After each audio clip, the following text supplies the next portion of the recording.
Hello everyone, welcome to Neetu art classes. आज हम इस क्लास में शैडो राधा कृष्णा पेंटिंग बनाएंगे। इसे हम बनाने में एक्रेलिक कलर का यूज़ करेंगे। आप कोई भी साइज का कैनवास ले सकते हैं। ये आप पर डिपेंड करता है कि आपको पेंटिंग का साइज़ कितना बड़ा रखना है। इस पेंटिंग को हमने कुछ अलग बनाने की कोशिश की है। इसके बैकग्राउंड को बनाने में हमने क्लाउड्स का यूज़ किया है।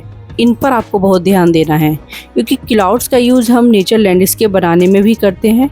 इसके लिए आपको क्लाउड्स की प्रैक्टिस होना बहुत ज़रूरी है, तभी आप इसके बैकग्राउंड को बना पाएंगे। वैसे तो ये पेंटिंग बहुत ईजी है, आप इसे आसानी से बना पाएंगे। और जो भी मेरे चैनल में पहली बार आए हैं और ड्राइंग सीखने में इंटरेस्टेड हैं तो मेरे चैनल को सब्सक्राइब करें और इसके साथ साथ लाइक, कमेंट्स और शेयर करना ना भूलें। तो आइए हम इस पेंटिंग को स्टेप बाय स्टेप बनाते हैं।